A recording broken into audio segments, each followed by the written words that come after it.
हम देखते हैं कि ब्रोली उन दोनों के सामने आ जाता है और वो बेल्ज़ेबुथ पे अपना अटैक करता है, लेकिन बेल्ज़ेबुथ उसे डॉज कर लेता है और कहता है अब ये कौन है और ये यहाँ पर क्या कर रहा है? इस पे फिर अज़ाज़ेल कहता है ये हमारे रास्ते में आ रहा है, इसे खत्म करो जल्दी। इसके बाद हम देखते हैं कि बेल्ज़ेबुथ ब्रोली पर अपना अटैक करता है, लेकिन ब्रोली उसके हमले को रोकने की कोशिश नहीं करता और वो वहीं पर खड़ा रहता है, जिससे कि बेल्ज़ेबुथ का हमला ब्रोली को काफी जोर का लगता है। और फिर इसके बाद बेल्ज़ेबुथ कहता है लगता है इसका खेल खत्म। इस पे अज़ाज़ेल कहता है नहीं बेल्ज़ेबुथ, इतनी भी जल्दी मत करो, अभी ये लड़ाई खत्म नहीं हुई है, वो इतनी आसानी से नहीं मरेगा। अज़ाज़ेल के ये कहने के बाद हम देखते हैं कि बेल्ज़ेबुथ देखता है कि ब्रोली वहीं पर खड़ा होकर काफी गुस्से में चिल्ला रहा होता है और कहता है मैं तुम्हें नहीं छोड़ूंगा। और ये कहने के बाद ब्रोली अपने ओमनी फॉर्म में ट्रांसफॉर्म हो जाता है और बेल्ज़ेबुथ पे अटैक कर देता है। बेल्ज़ेबुथ उसके हमले को रोक नहीं पाता और काफी दूर जाके गिरता है। इस पे अज़ाज़ेल कहता है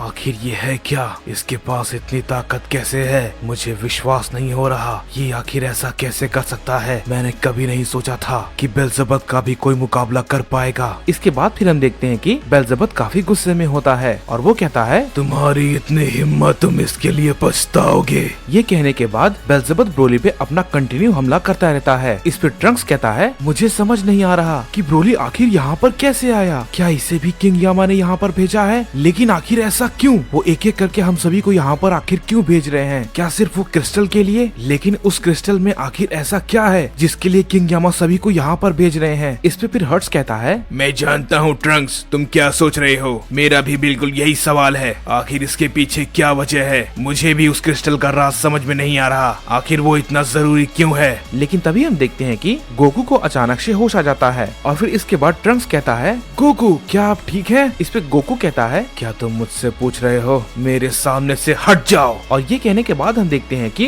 गोकू ट्रंक्स पे अपना हमला कर देता है, जिससे कि ट्रंक्स काफी दूर जाके गिरता है। हम देखते हैं कि गोकू थोड़ा बदला बदला लग रहा था। इस पे फिर हर्ट्स कहता है नहीं, मुझे ऐसा लगता है कि गोकू की बॉडी को लगता है अब डार्क जिन कंट्रोल कर रहा है, लेकिन ये बिल्कुल भी अच्छा नहीं है। इस पे फिर गोकू कहता है क्या तुम मेरे बारे में ही सोच रहे हो? लेकिन ये ज्यादा देर तक नहीं हो पाएगा, क्योंकि मैं यहाँ पर मौजूद सभी लोगों को मार दूंगा। लेकिन उससे पहले मैं तुम सबके साथ खेलना चाहता हूँ, क्योंकि मुझे इसमें बहुत मजा आता है। और फिर इसके बाद हम देखते हैं कि गोकू हर्ट्स पे अपना अटैक करता है। हर्ट्स गोकू के अटैक को अपने गोल्डन फॉर्म में आकर रोकने की कोशिश करता है, लेकिन इस पे फिर गोकू कहता है क्या बात है, तुम्हारे पास भी डीमन की ताकत है, लेकिन वो मेरे सामने कुछ भी नहीं। और ये कहने के बाद गोकू हर्ट्स पे एक जोरदार हमला करता है, जिससे कि हर्ट्स काफी घायल हो जाता है और वो अपने नॉर्मल फॉर्म में आ जाता है और कहता है हमें किसी भी हाल में गोकू को रोकना होगा, क्योंकि अगर डार्क जिन ने गोकू की बॉडी पर कब्जा कर लिया तो वो बहुत ही ज्यादा ताकतवर हो जाएगा और उसे रोकना नामुमकिन हो जाएगा। इस पे गोकू कहता है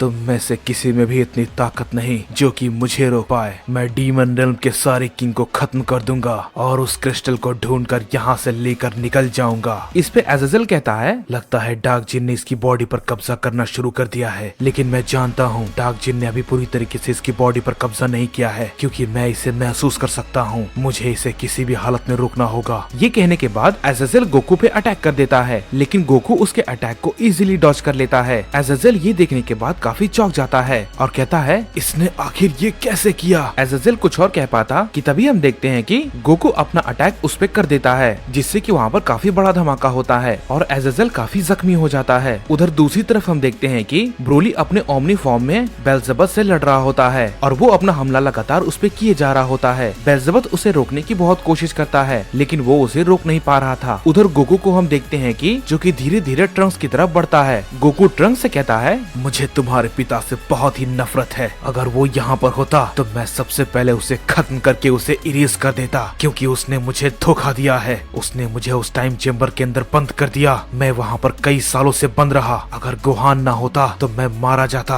अगर मैं जिंदा हो गया तो मैं सबसे पहले उसे ही खत्म करूंगा। इस पे ट्रंक्स कहता है ये आप क्या कह रहे हैं, आप ऐसा कैसे कह सकते हैं? इस पे गोकू कहता है तुम उसके बेटे हो, इसीलिए मैं तुम्हें भी खत्म कर दूंगा, क्योंकि उसी की वजह से सभी लोग मारे गए और मैं यहाँ पर मौजूद सभी लोगों को मार दूंगा। ये कहने के बाद गोकू अपना पावरफुल अटैक ट्रंक्स की तरफ करने वाला होता ही है, तभी हम देखते हैं कि ब्रोली अचानक से बीच में आकर गोकू के हमले को रोक लेता है। इस पे गोकू कहता है क्या बात है ब्रोली, मुझे नहीं लगा था कि तुम प्रिंस ऑफ साइयन के बेटे को बचाओगे। तुम्हारे साथ अब तक जो कुछ भी हुआ है उसका जिम्मेदार सिर्फ वेजिटा है और तुम उसके बेटे को बचाने की कोशिश कर रहे हो। तुम्हें ये नहीं करना चाहिए। इसे मार दो ब्रोली और मेरा साथ दो। ये कहने के बाद हम देखते हैं कि ट्रंक्स ब्रोली से कहता है, नहीं ब्रोली, मुझे नहीं पता कि गोकू को आखिर क्या हुआ है और वो ऐसा क्यों कह रहे हैं, लेकिन मेरे डैड ऐसा कभी नहीं कर सकते, बिल्कुल भी नहीं। और ये कहने के बाद फिर हम देखते हैं कि हर्ट्स भी उससे कहता है, मेरी बात सुनो, गोकू के अंदर जो एक डीमन है वो डार्क जिन है। वो गोकू की बॉडी पर कब्जा करना चाहता है। तुम्हें उसे रोकना होगा ब्रोली, नहीं तो वो सबको मार देगा। तुम डार्क जिन के बारे में कुछ भी नहीं जानते कि वो आखिर क्या तबाही मचा सकता है।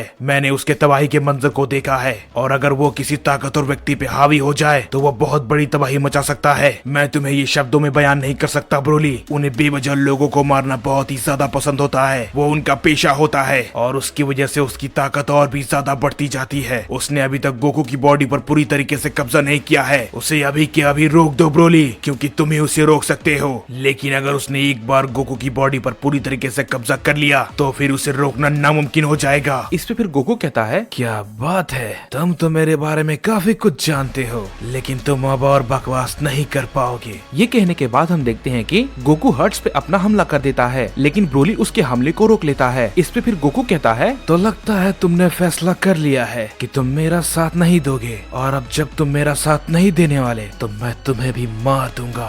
भले ही मैंने गोकू की बॉडी पर पूरी तरीके से कब्जा नहीं किया है, लेकिन मुझ में अभी भी इतनी ताकत है कि मैं तुम सबको आसानी से खत्म कर सकता हूँ। और ये कहने के बाद हम देखते हैं कि ब्रोली गोकू की ये बात सुनने के बाद काफी गुस्सा हो जाता है और वो गोकू पे अपना अटैक कर देता है, लेकिन गोकू उसके अटैक को रोक लेता है और ब्रोली पे रिवर्स अटैक करता है। ब्रोली उसके हमले को रोक नहीं पाता और वहाँ पर एक बहुत बड़ा धमाका होता है। इस पे गोकू कहता है, तुम भले ही अपनी पूरी ताकत क्यों न लगा लो, लेकिन तुम मेरा सामना नहीं कर सकते ब्रोली। ब्रोली काफी गुस्से में चिल्लाने लगता है और वो लगातार अपना हमला गोकू पर करने लगता है, लेकिन गोकू उसके सारे अटैक को इजीली डॉज कर लेता है। उसे ब्रोली के अटैक से कोई भी फर्क नहीं पड़ता। इस पे बेल्ज़ेबथ कहता है, ये तो वक्त के साथ काफी ताकतवर होता जा रहा है। अगर इसे जल्दी नहीं रोका गया तो इसे रोकना नामुमकिन हो जाएगा। हमें जल्दी कुछ करना होगा, क्योंकि अगर हमने जल्दी कुछ नहीं किया तो ये सब कुछ खत्म कर देगा और साथ में मैं भी मारा जाऊंगा। इसके बाद ट्रंक्स कहता है, गोकू आखिर ऐसा क्यों कर रहे हैं, मेरी समझ में नहीं आ रहा। तभी हम देखते हैं कि हर्ट्स ट्रंक्स से कहता है, वो गोकू नहीं कर रहा,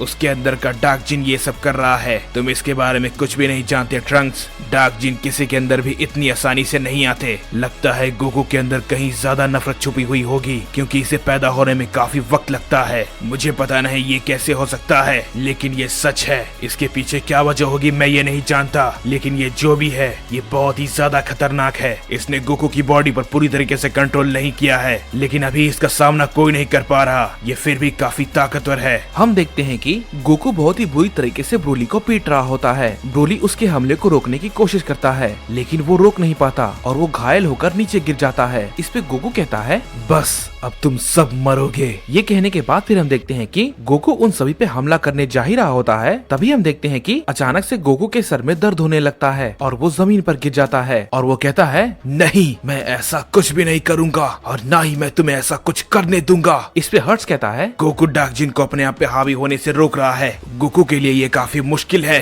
लेकिन तभी हम देखते हैं कि गोकू बहुत ही ज्यादा चिल्लाने लगता है और उसके अंदर से काफी ज्यादा ऊर्जा निकलने लगती है और वहाँ पर उस ऊर्जा से एक बहुत बड़ा धमाका होता है। और जैसे ही धमाका हटता है हम देखते हैं कि ट्रंक्स और हर्ट्स गोकू को देखकर काफी हैरान होते हैं, क्योंकि गोकू बेहोश हो चुका था और वो जमीन पर पड़ा होता है। इस पे फिर ट्रंक्स चिल्लाता है, नहीं गोकू। इस पे हर्ट्स कहता है, वो बिल्कुल ठीक है ट्रंक्स, उसे कुछ भी नहीं हुआ है, वो सिर्फ बेहोश है। ये कहने के बाद फिर हम देखते हैं कि वहाँ पर अचानक से लूसीफर आ जाता है और वो बेल्ज़ेबथ और अज़ाज़ेल से कहता है, मैंने तुमसे कहा था कोई भी लापरवाही मत करना, लेकिन मुझे पता था तुम लोग कोई न कोई गलती जरूर करोगे, इसलिए मुझे यहाँ पर आना पड़ा। लगता है ये काम भी मुझे ही करना पड़ेगा। और ये कहने के बाद हम देखते हैं कि लूसीफर गोकू को अपने साथ लेकर जाने लगता है। इस पर ट्रंक्स गुस्से में कहता है, नहीं रुक जाओ, तुम ऐसा नहीं कर सकते, तुम गोकू को नहीं लेके जा सकते। और ये कहते ही हम देखते हैं कि ट्रंक्स और हर्ट्स उस पे अपना हमला कर देते हैं, लेकिन लूसीफर अपने हमले से उन दोनों को बेहोश कर देता है। तभी हम देखते हैं कि ब्रोली की नजर लूसीफर पे पड़ती है और वो उसे देखकर काफी गुस्सा होता है और बहुत ही ज्यादा चिल्लाने लगता है। ब्रोली लूसीफर पे अपना अटैक करता है लेकिन हम देखते हैं कि लूसीफर ब्रोली के अटैक को डॉज कर लेता है और उससे कहता है, तुम इन सभी सैयन में से काफी ज्यादा अलग हो, इसलिए मैं तुमसे अभी लड़ना नहीं चाहता। मेरे पास अभी ज्यादा वक्त नहीं है और मैं तुम पर अपना वक्त बर्बाद नहीं करने वाला। लूसीफर ये कहने के बाद वहाँ से अज़ाज़ेल और बेल्ज़ेबथ के साथ गोकू को लेकर निकल जाता है। ब्रोली वहीं पर खड़ा होता है और तभी हम देखते हैं कि लूसीफर कहता है, बहुत जल्द इसकी ताकत भी मेरी होगी, लेकिन उसके लिए मुझे इसके अंदर के डार्क जिन को निकालना होगा और इसे हमेशा के लिए इरेज करना होगा।